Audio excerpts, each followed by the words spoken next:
नमस्कार मित्रांनो. मकर राशीच्या शुभ स्थानात गुरुचं भ्रमण येणाऱ्या जवळजवळ वर्षभर हा गुरु तुमच्या पंचम स्थानातच भ्रमण करणार आहे. याचप्रमाणे मकर राशीचा सगळ्यात महत्त्वपूर्ण असा शुभफलदायक ग्रह ज्याला आपण राजयोगकारक ग्रह सुद्धा म्हणतो शुक्र, जो की 5व्या स्थानामध्ये भ्रमण करतोय. मात्र दिनांक 13 तारखेनंतर हा अशुभ स्थानात म्हणजे 6व्या स्थानात भ्रमण करणार आहे. याचप्रमाणे रवी आणि बुध हे दोन्ही ग्रह सुद्धा तुमच्या 6व्या स्थानात किंवा अशुभ ज्याला आपण रोग स्थान म्हणतो किंवा शत्रू स्थान म्हणतो या स्थानामध्ये भ्रमण करणार आहे. याचप्रमाणे जो मंगळ आहे तो तृतीयातून चतुर्थ स्थानामध्ये भ्रमण करणार आहे. आणि जो शनी तुमच्या राशीचा जो स्वामी आहे तो दिनांक 30 जून नंतर वक्री होणार आहे. अर्थात या सर्व ग्रहांचा जो प्रभाव परिणाम आहे तो तुमच्या आरोग्यावरती, तुमच्या आर्थिक स्थैर्यावर, वैवाहिक जीवनावर, त्याचप्रमाणे लव्ह लाईफवर, याचप्रमाणे करिअरवर कशा प्रकारे असणार आहे या सर्व संदर्भातली खुलासेवर चर्चा आपण या व्हिडिओमध्ये करणार आहोत. तर सर्वात पहिल्यांदा आपण चर्चा करणार आहोत की तुमचं जे स्वास्थ्य आहे शारीरिक किंवा मानसिक हे नेमकं कशा प्रकारचं असेल.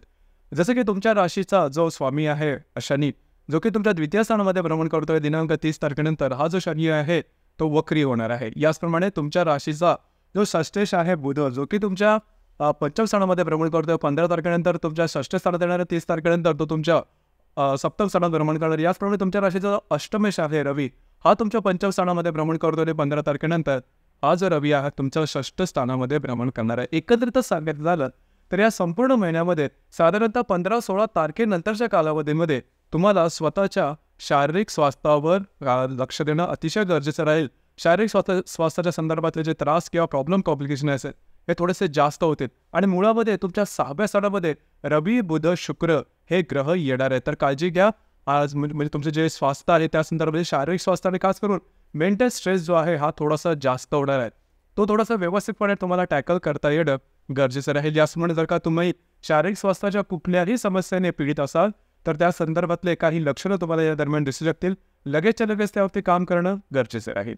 याचप्रमाणे आता थोडी चर्चा करू तुमचं जे आर्थिक स्थैर्य आहे नेमकं कशा प्रकारचं असेल. जसं की तुमच्या राशीचा जो धनेश आहे शनी, हा तुमच्या धनस्थानातच भ्रमण करतोय दिनांक 30 तारखेनंतर, हा वक्री होणार आहे. याचप्रमाणे तुमच्या राशीचा सगळ्यात महत्त्वपूर्ण ग्रह ज्याला आपण राजयोगकारक ग्रह बोलतो शुक्र, जो की 5व्या स्थानामध्ये भ्रमण करतोय 13 तारखेनंतर, तो तुमच्या 6व्या स्थानामध्ये भ्रमण करणार आहे. याचप्रमाणे तुमच्या राशीचा जो अष्टमेश आहे रवी, जो की तुमच्या 5व्या स्थानात भ्रमण करतोय 15 तारखेनंतर 6व्या स्थानामध्ये भ्रमण करेल.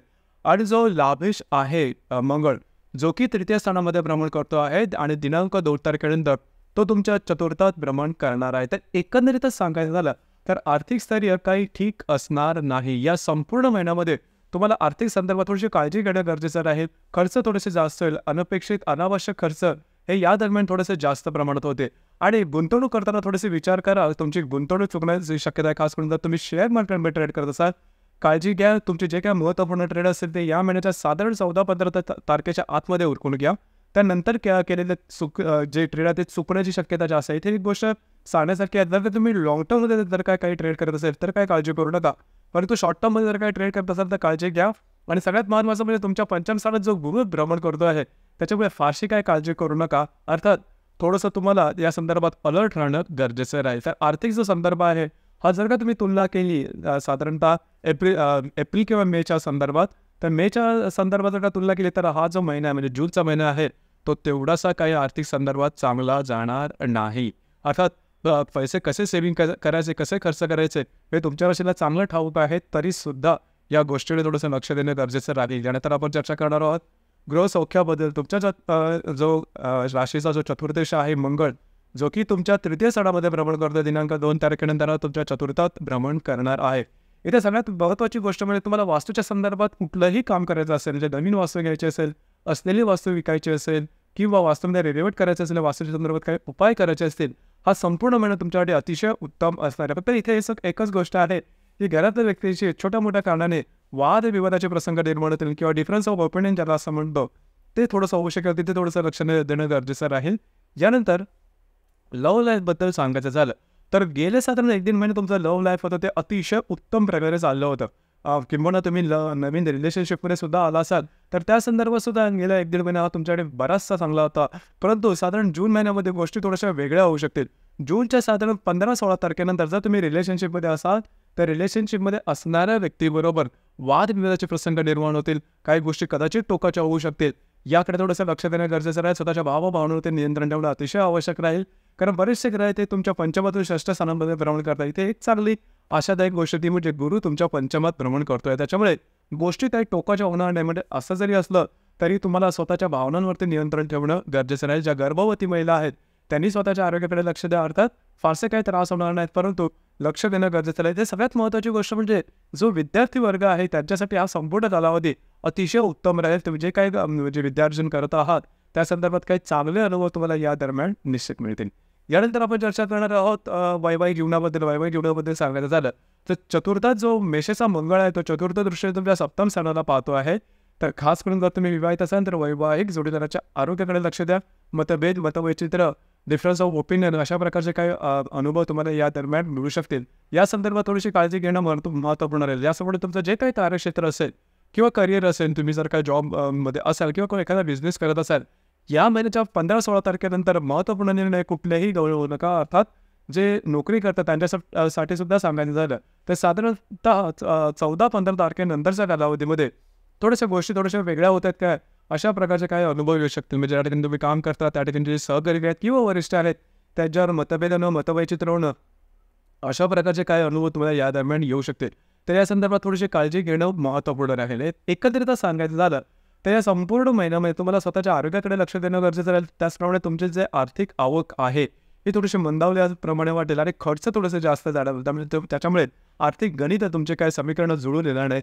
इथे थोडंसं लक्ष देणं महत्त्वपूर्ण राहील. यानंतर आपण चर्चा करणार आहोत ग्रहयोगाबद्दल. त्याचे प्रभाव परिणाम नेमके तुमच्या राशीवर कशा प्रकारचे असेल. जसं की दिनांक 4 तारखेला रवी आणि शुक्राची युती तुमच्या पंचमात होणार आहे. इथेच बुध शुक्राची सुद्धा युती होणार आहे.